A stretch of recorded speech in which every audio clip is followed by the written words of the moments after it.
গত ২ ডিসেম্বর ভারতের ত্রিপুরা রাজ্যের রাজধানী আগরতলায় বাংলাদেশ সহকারী হাইকমিশন কার্যালয়ে হামলা চালায় একদল দুর্বৃত্ত। এর আগে ৫ আগস্ট দেশে পট পরিবর্তনের পর থেকে কথিত সংখ্যালঘু নির্যাতন অপবাদসহ একাধিক অভ্যন্তরীণ ইস্যুতে মন্তব্য করতে দেখা যায় নয়াদিল্লিকে।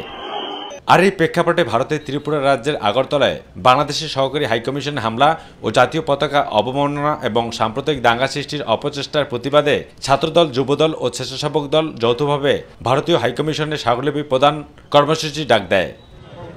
বেলা 11:30টায় নয়াপল্টনে দলটির কেন্দ্রীয় কার্যালয়ের সামনে থেকে ভারতীয় হাইকমিশন অভিমুখে প্রতিবাদী পদযাত্রা কর্মসূচি শুরু হয়। পরে রামপুরে পদযাত্রা আটকে দেয় আইনশৃঙ্খলা বাহিনী। সেখান থেকে ৬ সদস্যের একটি প্রতিনিধি দল ভারতীয় হাইকমিশনে গেলে তাদের স্মারকলিপি প্রদান করে।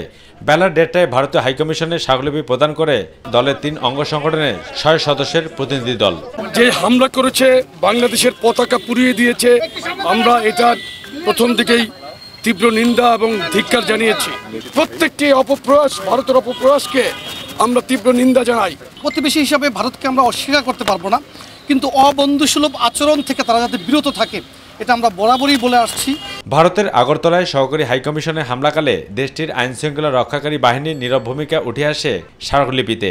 বলা হয়, চিন্ময় গ্রেপ্তার ইস্যুতে প্রতিবেশী দেশের মিডিয়া থেকে শুরু করে রাজনীতিবিদরা ভিন্ন পথে বর্ণনা করছে, যা অস্থিতিশীল পরিবেশ তৈরির কারণ। আমাদের রাষ্ট্রদূতরা রয়েছে, তাদেরকে ভয়ভীতি দেখিয়ে তারা কক্ষ থেকে বের করে দিয়েছিল।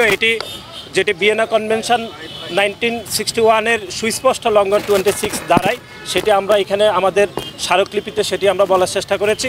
ভূ রাজনৈতিক স্থিতিশীলতার জন্য পারস্পরিক শ্রদ্ধাবোধ ও সমতাসুলভ বন্ধুত্বপূর্ণ সম্পর্ক স্থাপনে নয়াদিল্লির প্রতি দৃষ্টি আকর্ষণ করে বিএনপির এই ৩ অঙ্গ সংগঠন।